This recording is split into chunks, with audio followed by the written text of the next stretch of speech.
And I actually I just shared the link like 10 seconds ago. So, you know. Hi, guys. Hello. Hello, hello. Welcome to usual. We always start laughing because you guys, like, behind the scenes, we're always like, oh, it's a minute till. Let's get on. Let's go live. Okay.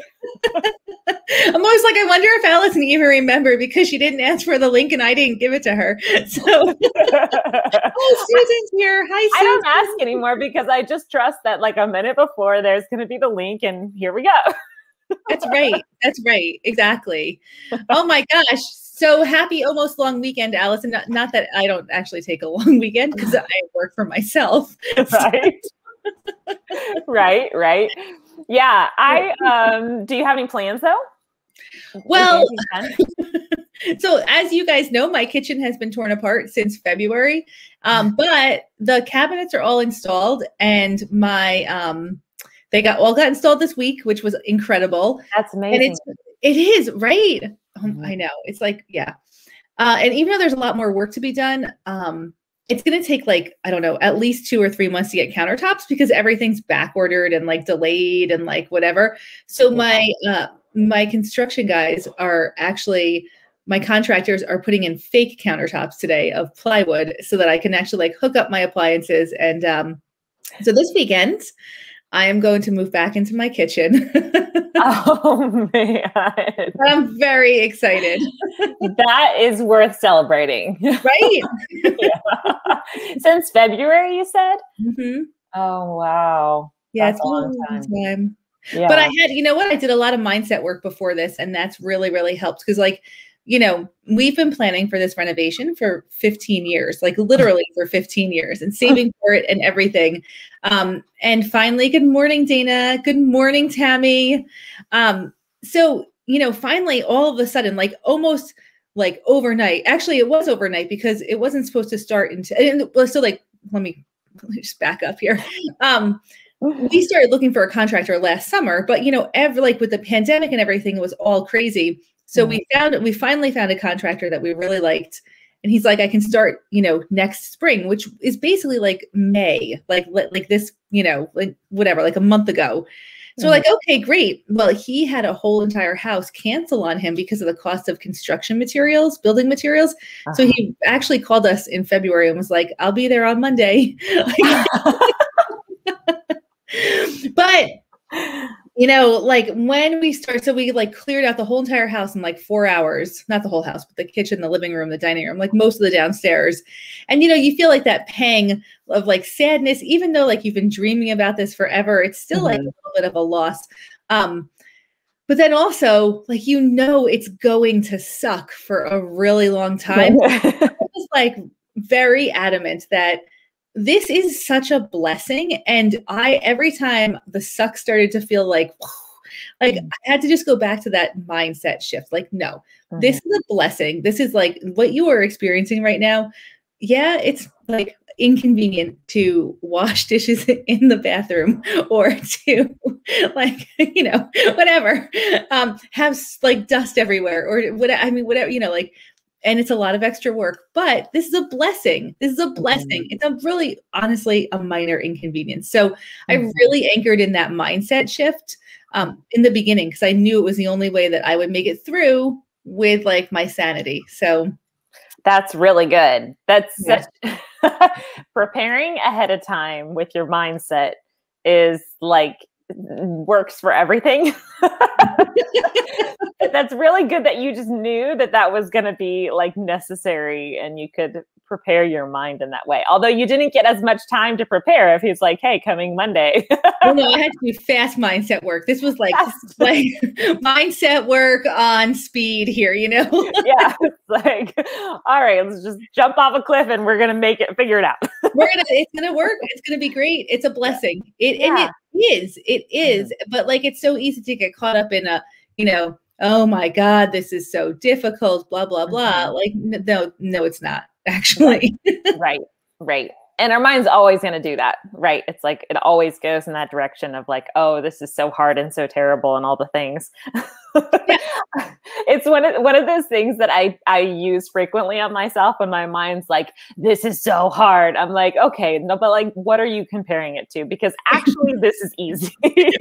And let's just think in the direction of this being easy and see how that feels. Oh, okay, probably it's actually great. Yeah, that's such a great question to ask. What are you comparing this experience to that feels so hard? Mm-hmm. I Yeah. love that. Yeah, because your mind just like is automatically thinking of all the negative. If you guys didn't know this, you have like 40 to 60,000 thoughts a day, and most of them are negative, and most of them are recycled. So that's what we're working with.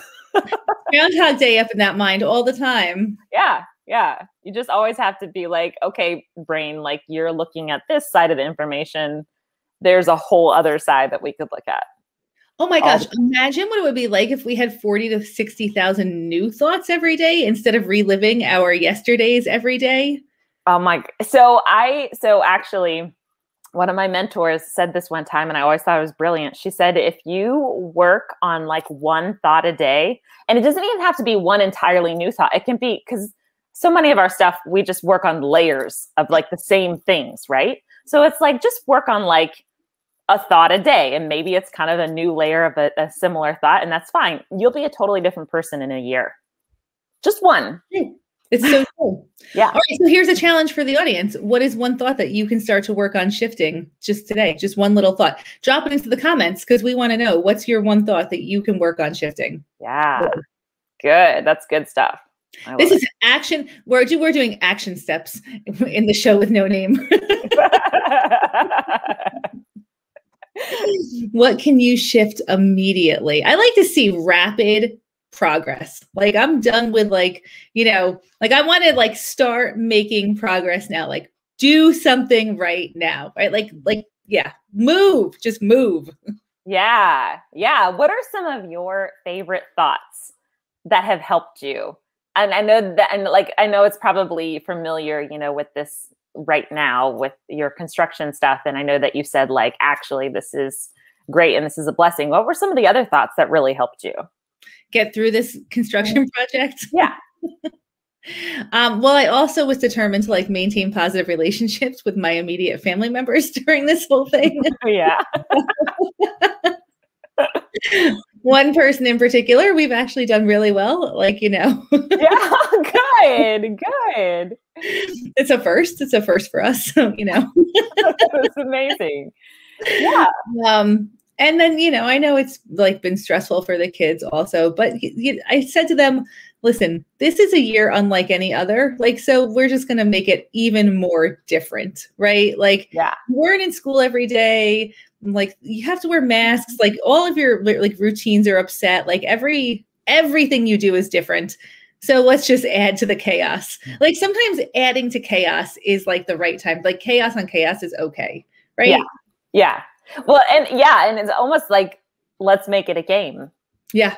Yeah, exactly. Which is, by the way, one of my top life mind shifting thoughts is how is this actually kind of like a game?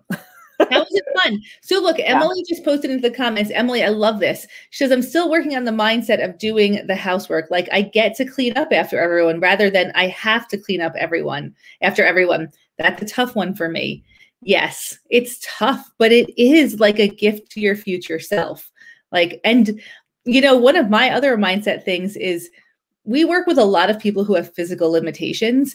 And that's really, it's really shed a light on this whole, like, it's also a blessing to be able to clean with like fully being able to move your body. Like, that's a huge blessing. And so sometimes that's something that I focus in on. It's like, you know what? I am blessed to be able to do this. Like, I can move. I can get down on my hands and knees and wash the floor. Like, yeah. It feel good. Yeah. Yeah. That's so good. I think about that sometimes too. Like I have legs that I can walk on. That's really cool. Like yeah. And your brain just doesn't want to look at that. It just doesn't. It always wants to look at because it's always one of the things, your brain has like three primary things that the primal side of your brain has three things that it has motivations for. And it's, one of them is to be efficient. One of them is to run away from pain, and one of them is to run towards pleasure. So it's always like when you're wanting to just sit on the couch, it's because your brain's like, yeah, it's just going to be too much energy. We just need to like conserve it. And also that looks hard, right? It's just like lying to you all the time. Yeah. Because really, if you get up and you're like thinking about the fact that you have arms that can stretch and legs that can move, it's like you actually end up feeling really, really good. And it's just a lie what your brain's trying to do. Yeah. Your brain is just telling you a story all day long, and it's not truth. It's your own personal filter, and which is great. Like, personal filters are helpful, but they're not always true. Like, there is no true. I mean, yeah, the thing, it's so interesting. It's just so fascinating. The filters, because the filters that we see information, we're all really living in our own head. Like, literally, like, we can sit here and have a conversation, but we're all living in our own heads, and our entire experience in our life is our own head, through our own filters, through our own narratives. And they're all built from like our original ideas that we accumulated about how we see ourselves and how we see the world and how the things work together. And we've just built on those our whole life, and reinforced ideas and concepts that we've gathered. And it's all just like our own filters. Even if they're similar, they're still unique to ourselves. It's just so fascinating. So what's one of your filters that you remember like developing as a child? Like, can you go back and think like, okay, you've done the work. I've done the work. I actually have a story. So I went to I call it adult therapy camp back in 2016. It was fantastic. It was actually what kind of like lit the fire of, oh my gosh, there's a reality I didn't understand. And one of the things I did, you want to hear the whole story? Because I love to tell stories. Yeah. So they do this thing. We had small group sessions, and they do this thing they called it sculpting, which is basically using each other, the people in the group, to kind of help you reenact people in your lives and how you saw your place in them and with them and relationally to them. It was totally fascinating. I was so into it. And I remember seeing some other people, like them talking, like they would pull up a couple people. It'd be like one person at a time, be like, okay, so this is you. Let's like think about you and your childhood and what were some of the key characters in your life. And I just remember thinking, I don't know what they're going to like. I don't even know why I'm here. Like, I don't know why I'm so messed up. I don't know why I'm crazy. They're not going to find anything. My family was great. and so when it was my turn, I actually said that. I was like, I don't know what you're going to find. And then like 5 minutes in or 10 minutes in, they kind of talked to me, and the leader talked to me, and like we were talking about what age that I remembered a lot of things. And so I was thinking of like being little Allison. And it was so great because she had me sit on a stool. So it almost feel like I was in that place, like in that moment. And she like got down low and talked to me too. And we had these people in place to be like my parents and my brother and my sister, and just kind of helping me be in the environment. And I was like, I really don't know what you're going to find with me. and like within 10 minutes, I was sobbing because she just like pinpointed it right off the bat. And one of the things that we found right away was my view of the world. She said, if you can imagine yourself, like think about yourself in being this young Allison, let me talk to you as this young Allison. What's your view of the world? And I was like, oh, do everything right and everything will go well. That was my view of the world, right? So this like spawned this perfectionist, like there's this right thing, I got to do it all just right, and then my life will be okay, I'll be okay. And then her next question was, and what was your view of yourself? What's your view of yourself? I sat there for a full like 60 seconds. I was like, I have no idea what my view of myself is. I've never looked at myself. And she was like, yes. And that's what's going on, really. Like, you've never learned how to see yourself. So my original views since I was like 6 years old was, I don't even know who I am. I don't ever look at myself. I have like no concept of like me in this world. And my view of the world is you got to do it all right in order to have a life that is going to be okay for you. Oh my gosh. Yeah. And it makes total sense. Like all my experiences make total sense based off of this. So I have very clear memories of some of my original thoughts that have followed me through my whole life. What would you say to the hypothetical person who doesn't remember much of their childhood whatsoever? Yeah, it's actually, it's interesting how we block a lot of things, because I didn't remember a lot either. And a lot of this, a lot of the stuff that they did inside of that that week was to help us kind of draw it out and remember some of the things, because a lot of times we just don't. We're like, we put up all the blocks because and it's all in our subconscious. We don't even know the wounds that we have most of the time. It's very much hidden.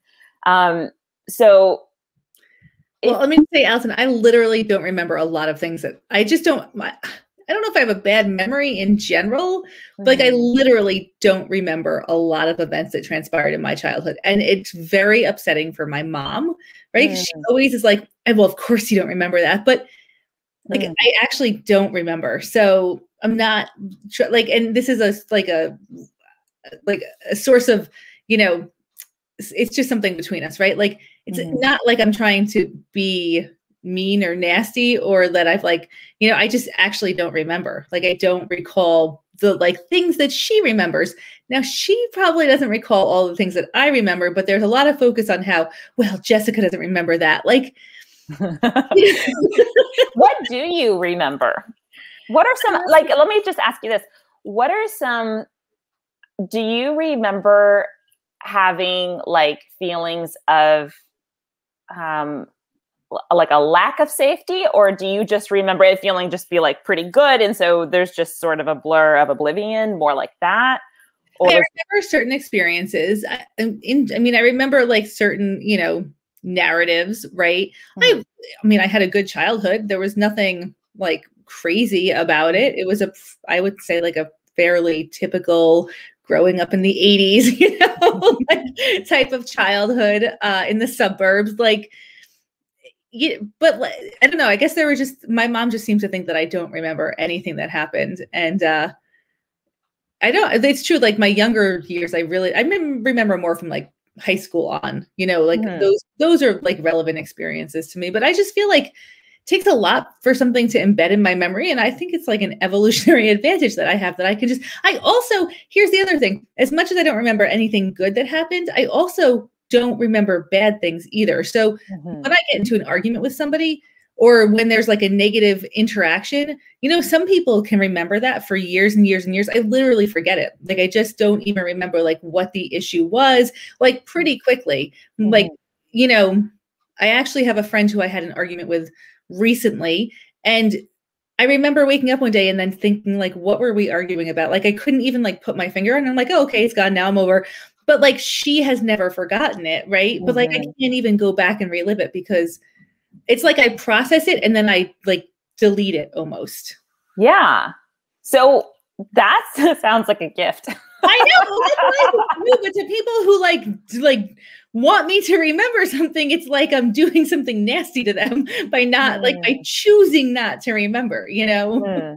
Yeah. No, you've talked before about how you're really good at making decisions. Oh yeah. And I feel like it's all related, right? It's just a personality. Like your brain's like, okay, this is the important information, and now that's not, and this is where we're going from here. So it's not a problem. Like even my mom will say things too about how she remembers some things sometimes, and sometimes I'll say I remember certain things and she has no idea what I'm talking about. So like, truthfully, that in itself is kind of just a thing. Like I said, we're all living within our own minds. Like, we're here and experiencing life, but we're really like perceiving how we see things through our own minds. So my mom didn't have the same experiences as me, because she's perceiving it through a different narrative and different stories. And that's actually, there's not a problem with that. It's okay. So like, if your mom's upset, it's just one of those things that you can like add to the list that you're able to delete easily. Like, well, yeah, like she has her own narrative and her own story, and she's got her own thoughts and feelings. Rapid decision making. That's a practice that I've come into since clearing clutter, right? And since teaching other people how to clear clutter, because clutter is just all delayed decisions. I mean, at the end of the day, you just need to decide what you're going to do with something. Yeah. And not being able to make that decision is part of the reason that people have clutter. So when I went through my own clutter journey, that's what I learned is I have to start making like fast decisions and be confident with the outcome, even if it's not the correct, like not the right choice, it's okay. Right. So, that is, I think, you know, at the end of the day, if you can get through your clutter, then you are going to become a person who can make a quick decision because you will have practiced a million decisions by then and gotten over the fear of making the wrong decision. So that whole thing you just said, like we could have a whole episode on that. Decisions are I love it too. And I love hearing you talk about this because I am bad at decision making. I'm not even going to say that. I have historically had a hard time with decisions. I'm not going to claim that as an identity.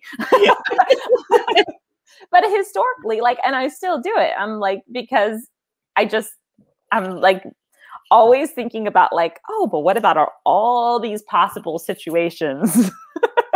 Yeah, right? Like what about them? I mean, I know most of them are like so unlikely to happen that it's not even like a, you know. Oh, I know. I totally get it. But it's just so funny that you say that because when I was younger, what I do remember, and I actually have similar things is I have a lot of memories when I'm like more high school, more like middle school, high school.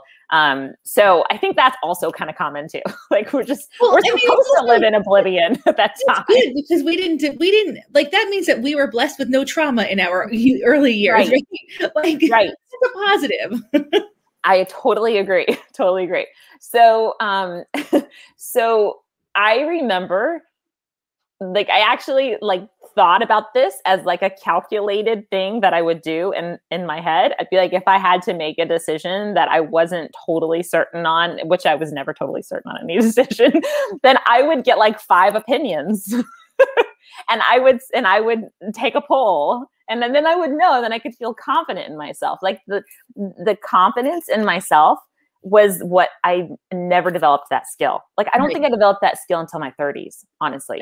Right. So do you think that that's something you were kind of just born with? Yeah, I think I've always been very confident. There's like no question. Well, we're not confident, but I mean, I have been confident, but I enjoy risk taking also, which I think is kind of connected to confidence, right? Like it is. I enjoy being a little bit outside of my comfort zone. I feel like that's like thrilling to me, right? So not like far outside of my comfort zone, not like, you know, dangerous, but like just a little bit outside of my comfort zone is like, I love that feeling. I love feeling alive. So this is like when I like discomfort a little bit because I feel so alive. I like I go backpacking in the woods, right? For like days. And just like, you know, you walk like, well, some people walk a lot further than I do. Whatever. You're like, so say I walk like 10 miles carrying like 30 pounds on my back, right? Like that. And there's like bugs and it's hot and you're sweating. That sounds awful to most people, but to me, like it's so experiencing so much makes me feel so alive. And I love the feeling of being alive. So that's like and I've always, I think, sought out things like that. Like, how can I just feel alive? Like through some amount of risk taking or discomfort or emotional discomfort, mental discomfort, physical discomfort, like whatever it is. Yeah. That served you so well. That's so good because I was the total opposite. Like I was like, I stay safe. And actually, I mean, I think about it and it's funny because my childhood best friend will tell me that she always thought that I was like risky and adventurous. And I was like, really? Because I don't remember that about myself. But I just remember being really calculated about whatever, you know, risk. What I don't know, like I did sports and I enjoyed all those, but I wasn't like, I don't know. I remember like always feeling like I was not going to really push the envelope of discomfort. Like it wasn't something that I got a thrill out of, like you said. But now I see that as that's like actually one of the number one things that you can do. And because leaning into discomfort, like that's where all the excitement is. That's where all the adventure is. Yes. Yes. Yeah. 100%. Adventure was my word of the year for 2 years in a row. I love it. Because when I got through all of my clutter, I felt like I was missing like that sense. Actually, okay. So now that we're talking it through, when I had little kids, I was like, I felt like stifled. I felt stifled by the stuff. I felt stifled by the responsibilities. I felt stifled by not being able to kind of like move forward in my own career, you know, because like we fell into that very stereotypical, like, you know, homemaker, even though I was always like working, but like that, but still like that was what I felt like my role was, like the homemaker. And I hated that. I hated it. It felt just stifling. So when I like dealt with my clutter and cleared out a lot of the emotional mess that I was living in, I realized I needed adventure. So you know how I make like a word of the year every year to like, and ironically, my word this year is freedom. So I must still be feeling some like we have a trend. For 2 years in a row, my word was adventure, like seek adventure, find adventure. And like, that's actually when I took up backpacking, was like, okay, I need to actually feel I need to feel something. So yeah, that's so good. I love that. My husband is an adventure seeker. Like that's in his bones. Like he just loves it. And I never, like I have stories now because we met when we were 17. Okay. So like that's so young.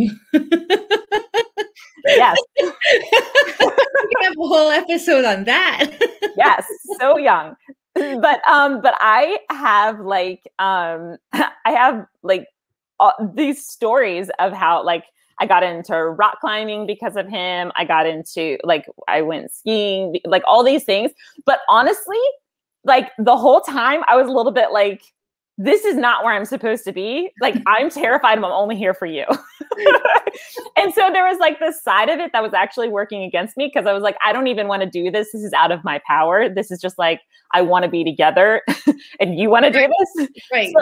So that was the part that I never really cultivated on my own, because now I'm like, oh, that's because I like really didn't like, I was really uncomfortable. And then I was turning it into this whole thing about like, you're like, you want to do this. I don't even want to do this. And now I have had so many mind shifts that I'm now like, so let's do it again. Let's go do those things again that like I actually broke both my ankles on. Like, let's do these things again and like better now because I have a better like, internal thing going on.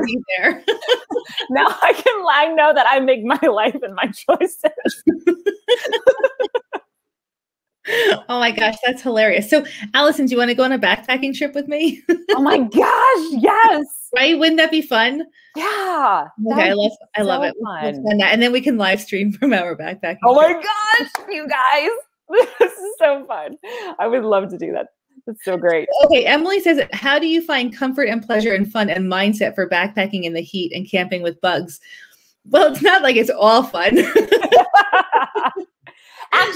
Actually, part of the fun in life, I think, is just the fact that like there's that contrast. Right? Yeah, exactly. So here's the thing: is whenever I go backpacking, Emily, I always like if at all possible, I like to end the night. Like I plan so in upstate New York, we have trails that have lean-tos, and lean-tos are just like 3-sided structures that are like out in the middle of nowhere. So it's like a platform, or we have campsites, right? So we have campsites or lean-tos. So I try and plan whatever trip I go on every single night to end at a body of water with a lean-to, so that so I can swim in cold water. And that to me is like such a big reward after walking so far and having bug bites and sweating and all of that, is like just to go swimming in cold, fresh water, especially like rivers that have like swimming holes or whatever. That reward is it's worth walking 12 miles carrying 30 pounds. That sounds amazing. Right. And there's no one there. There's no, like, it's so remote. There's no one around. Emily, we're going to have to go backpacking. Emily, look, she wants to come with us. Yay! And then I sleep in a backpacking hammock, so I'm not on the ground. And I personally love hammocks, right? So like there's a lot of comfort in the whole process for me. And like, I just want to keep going because I want to get to that reward of like throwing my body into a cold body of water and just like, ah. I can just like, that's such a good, I can just see it and feel it. Yeah. So it's like, I mean, there's so much joy in that. The joy is worth the pain. And then you have so many stories, like you can take pictures of all of your bug bites because nobody would ever believe it. And then you can share those pictures and people are like, oh my gosh, right? You're like, yeah, I did it. I have a thought about this now because you saying how you plan it. So like, so knowing that's at the end would make the whole process in the middle of it like, okay, I know what's happening. I know that this is only like just for a little while. And so I'm just going to like enjoy what I can while I'm in it. And then I know that's at the end. I think that that's really important because I have been historically like get overwhelmed when I think about like, how would I plan the stops? Where would I find those places? What do I do? Well, you see, you also have to be comfortable if it doesn't work out, right? So you have to be totally flexible enough that like, if something, so this is like a huge deal for me with backpacking. If somebody gets injured, you have to cancel all your plans and have like plan to just end the trip, right? Mm-hmm. And like, or even just hiking or anything that you're doing, right? So you have to be or whatever happens, there could be like a million scenarios. You have to be totally comfortable with everything, all your planning, just like going by the wayside, like at like a moment's notice, which is also part of the fun for me. Like, oh, it's all be like completely different. But yes, knowing where you're going to stop is helpful, right? It gets you a little bit in the like, yeah. Yeah. Well, and it's also a little bit like if I had that scenario where I had planned that out, I would think, yeah, I'm taking care of me. Like I'm going to be fine. I can see this as the temporary part that it is. I can see that I'm going to like take care of myself at this point. Or even, if that doesn't exactly work out, I'm still going to find a way to feel relief and feel the comfort that I need and get the rest that I need. And so much of the time, our brain is like, as soon as it starts to feel discomfort, it's like, this is forever. This is permanent. It's never going away. We're going to die. Right. And that's just your brain lying to you. But you have had this ability to be like outside of that and see it for like the pieces of the whole thing that it is, which I think has helped you so much because you're like, yeah, and I see the whole adventure that this discomfort is part of this bigger thing. And I think that that's something to take note of because I think we can use that in all parts of our life. Like, yes. Yeah. Yeah. Totally. You could use it like going to work today. Right? Yeah.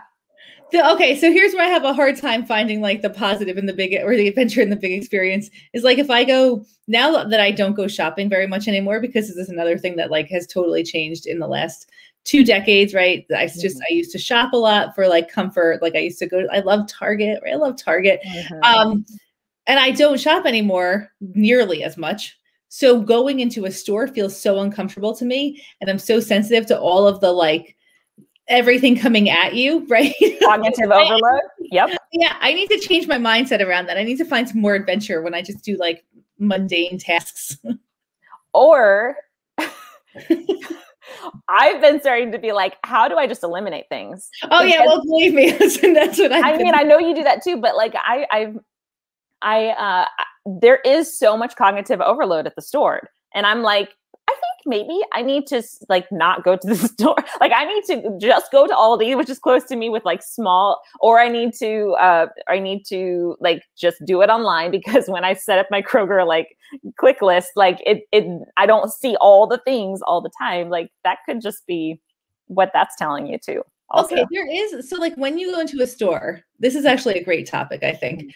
There's so much coming at you. There's so much overload. It's like it actually, when if you do it all the time, you might not notice it. But if you stop and then go back, I swear, it's like, first of all, you can smell things that you never smelled before. Like stores have like really distinct odors when you walk in them.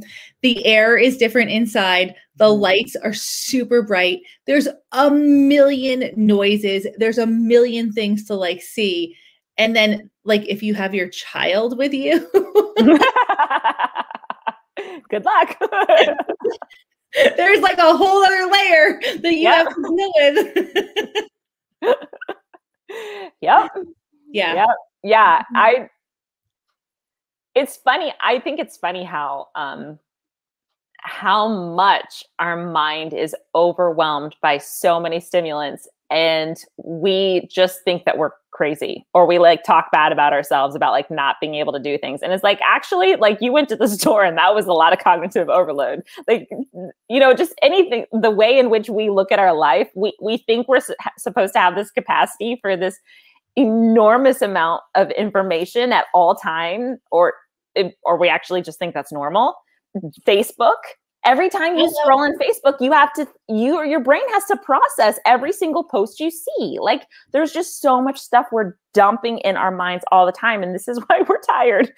Okay, Allison, say it all again, because this is really worth listening to. The point that Allison just made, we think we're crazy because we should like, wait, say it again. You said it way better than I'm mutilating it. I don't know what I said. We think we're crazy because we think we're supposed to be, we think that like, oh, I hardly did anything. We just have like these standards of like the amount of things we're supposed to hold, like information wise, doing wise, like in a day, like what we're supposed to manage. But what, like at the same time, subconsciously, we're just flooding ourselves with so much stuff. That's why your brain like can't process things. Okay, humans are supposed to be walking in the woods, listening to the birds, collecting some food from a berry bush, right? Like, yeah, living cave to cave. I don't know. Yeah. No wonder you feel crazy. You go to Walmart, like. Right. I'm totally serious. I have been thinking about this, and I've been thinking about like how, like, because there's a part like pretty much like 3 times a day I'm like, I'm throwing away my phone. And then I'm like, but then how would I do my life? I don't know. So it's a thing. It's a real thing that I think if we don't start to get intentional and creative about and see it for what it is, right? Instead of being like, oh, I should like be able to handle it. No, like that's ridiculous. Just like see it for what it is, the amount of information coming at us, and start to get like creative and innovative and kind to ourselves in the meantime. If we don't do that, we can literally spend our whole lives just barely treading water because of all of the things. Absolutely. And I would also go out on a limb and say that these like kind of big mega stores and all of those places where we tend to spend a lot of time shopping are designed to be like Vegas. They're designed to like mess you up in your head so you buy more. Like they're designed to confuse you and overwhelm you so you can't make a rational buying decision.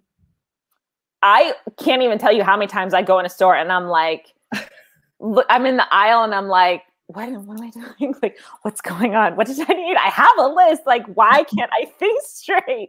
Literally all the time. Yeah. Yeah.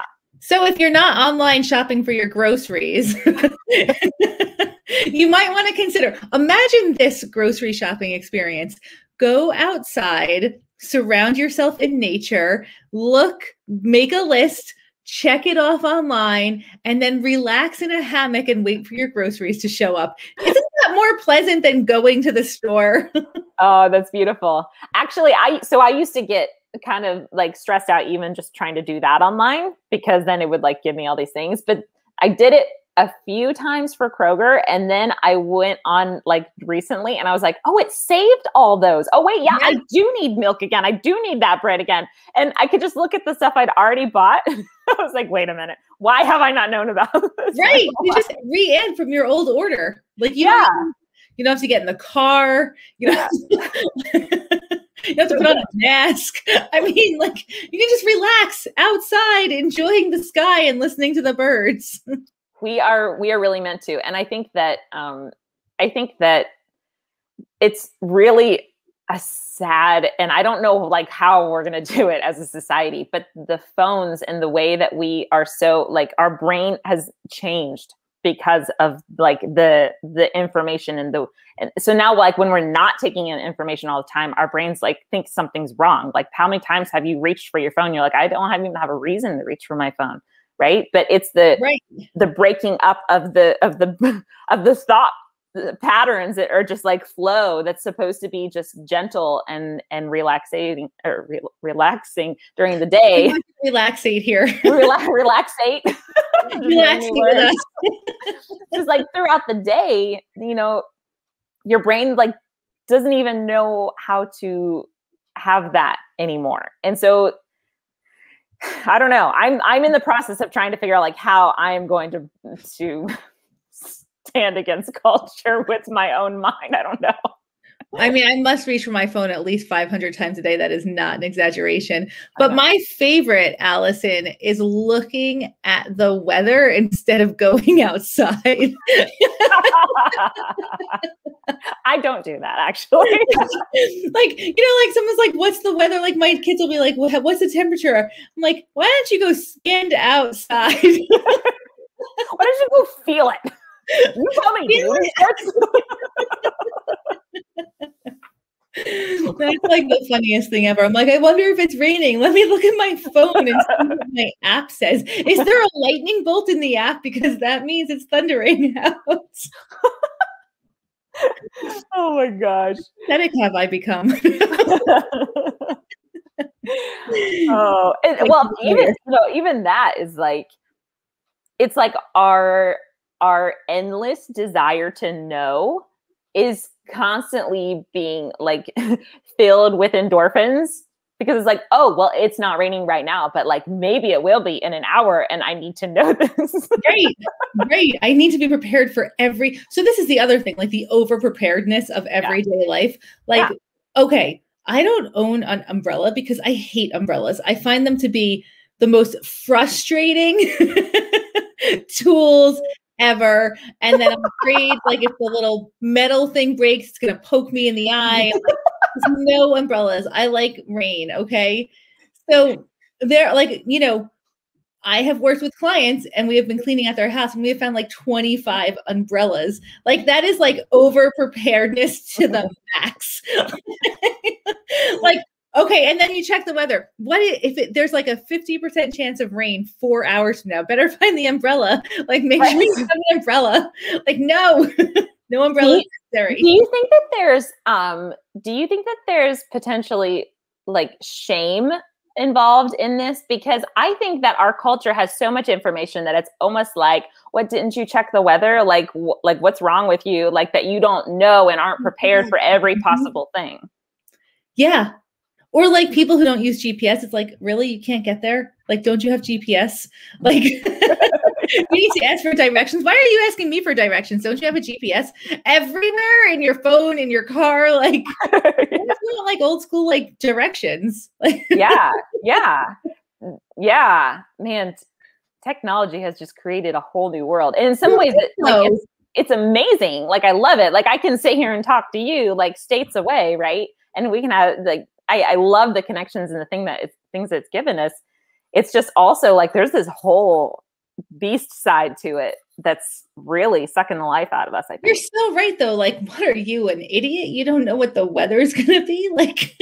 I've received this, like I haven't like personally been attacked like that, but I've gotten that like impression.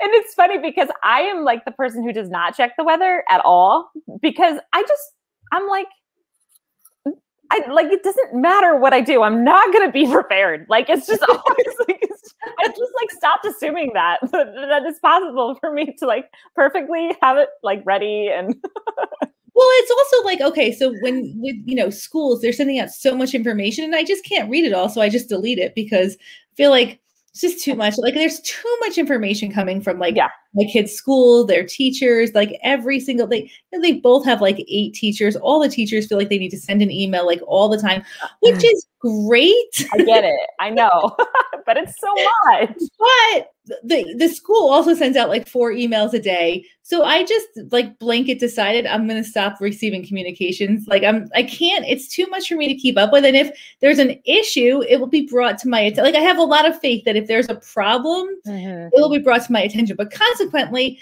I don't always know what's going on. I didn't know what the day that my kids were ending school. I didn't even know the week that they were ending school. I didn't know what their schedule was. I didn't know the region schedule. I didn't know anything. But at the same time, it's kind of up to my kids to know that stuff. Like it's their school, like, and it's fine. Like it used to be like that, right? We didn't used to know, like the parents didn't used to know every little like detail about everything all the time. And I feel like I'm the same way. I tell this story. My daughter was like halfway through first grade before I realized that there was like something I was supposed to be signing every week. I was like, what? And she's going into 6 now, but I feel like these whole span of years while they're like learning and growing and learning how to like take in information and bring it back to me, I'm just like letting it be this long process. Like the length of time that they're in my house, by the end of it, like it was kind of like when I had babies. I was like, by the time I didn't need a diaper bag anymore, I had learned how to get all the stuff in the diaper bags when I needed them. And it's okay.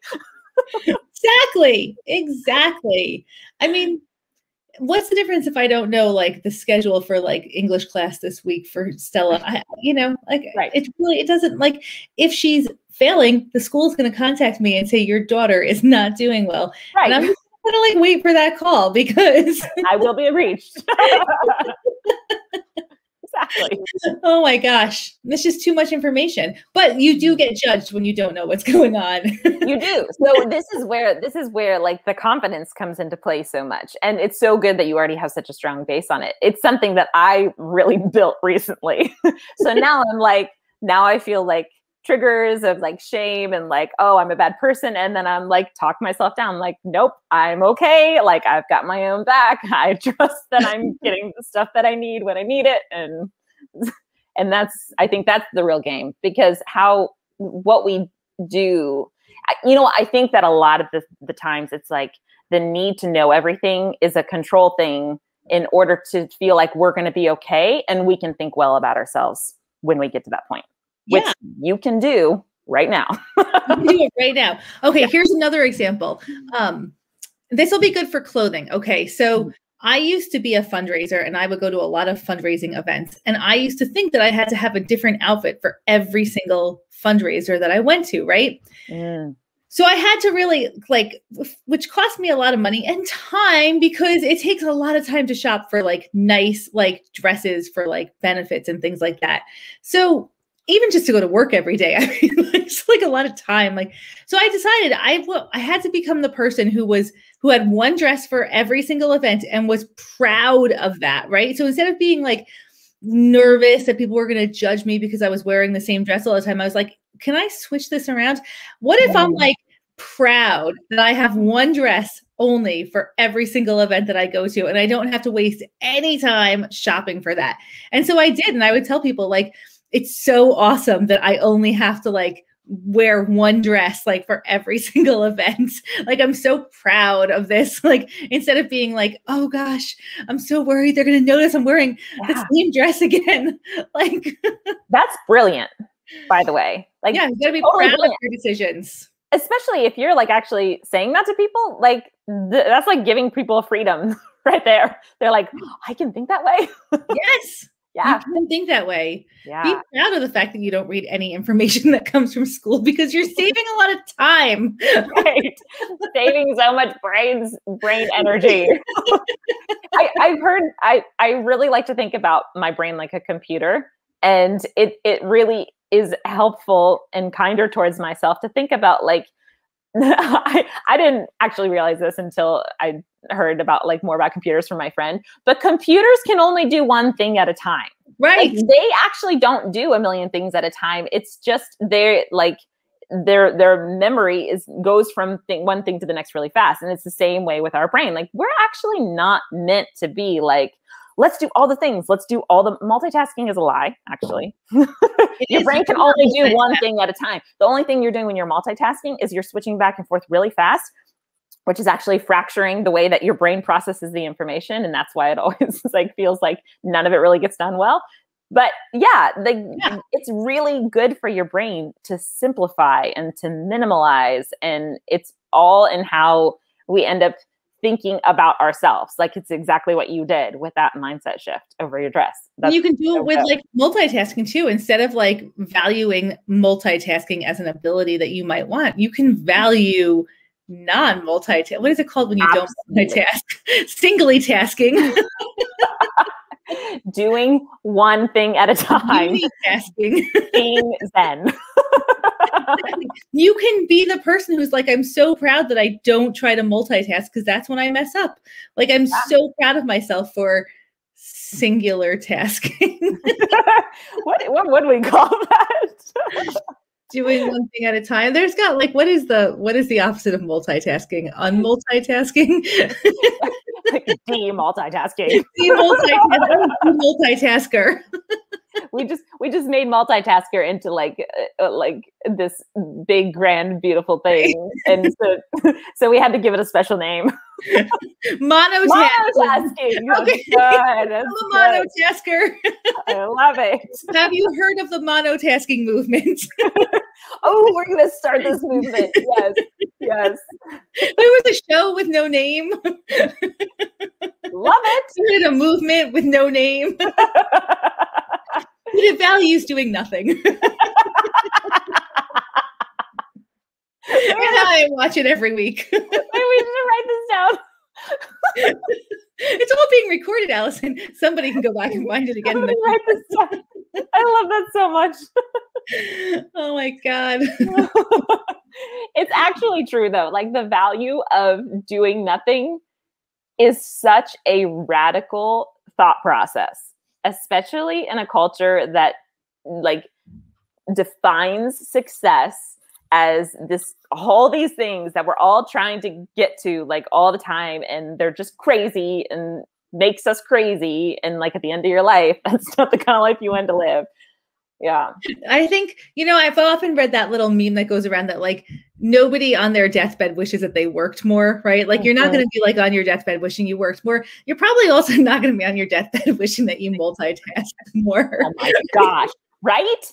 Like, oh man, I really wish I had done like fit more and crammed more into the day. Like, no. Man, I wish I had completed one more task. Oh no. Mm-mm. No, that is not living. That is not living. And it's like, this is actually like this. We could get on soapboxes about this every week. It just reminds you guys. It's basically what we're doing. Yes. Allison, I've developed an echo in the last couple of minutes of this. Oh no. I know. I had like my screen went black and now I'm echoing. Maybe not. Weird. Maybe that's our sign that we're done talking. It might be. The universe is telling us to shut up. It's like, okay, good. You've said what you need to say. It's just on time. Oh, Anne says unitasking. We could be like unitaskers unite. United in unitasking. I love it. Yes. So good. Right. If you're watching this later on YouTube. Oh, I should remind everyone to like and subscribe to this if you're watching it on YouTube. And also in the comments, we would like to hear what is it when you have like, what is that called when you have like unitaskers unite, the you and the you? What's that? Oh, for that on the spot. I love that. I forget what it is though. I know. No. Those are words that are the same. Alliteration? Is it alliteration? Alliteration. It's alliteration. Yes. Have we had this conversation before? I don't know. I feel like this feels like deja vu. I don't remember anything, Allison. How would I know? I don't recall. You can go talk to my mother if you're frustrated. Oh, it's so beautifully wrapped up. Anyway, drop your alliteration into the comments if you're watching this on replay. multitasking, unitasking. What do we? I forgot them all now. I don't know, but I feel like our people are going to help us. We're gonna get it. And now we have like a subheading for today's show with no name. And Emily, sometimes we'll do guests and sometimes we'll just talk at you. Yes. So maybe next time. We forgot about the guests this week. We just had really good stuff. I think we needed to talk about. We had to talk to you about how stuff. difficult it is to be in the grocery store. Yeah, you needed to hear that. And you're not crazy. You're not crazy. That's our other message. You are not. You're not crazy. No, you're just a normal human. Mm-hmm. I love it. So good. You're Not Crazy is a great title too. Oh my gosh. Maybe we'll switch it up next week because we can always change whatever we do. We could do a whole other show on that, I'm sure. Our Wednesday show now. All right. Our babbling. Allison, thank you for the laughs. Thank you. I hope you have an amazing weekend. Thank you. And do nothing. I wish you do nothing. I'm wishing for you nothing. Thank you. And you as well. And everyone listening in, I hope you get a chance to do absolutely nothing this weekend. Look at the sky. Beautiful. So beautiful. So good. Unitaskers unite. All right. And we'll be back next week at the same time, same place. And if you're doing the YouTube thing, like and subscribe, show us some love, share this. That's a great thing to do. Yes. Share us. All right. We love you guys. Thank you for tuning in live. Bye. Bye. Hey, Allison. Oh. It really doesn't translate if you're not watching it. Okay. It does not. Bye, you guys.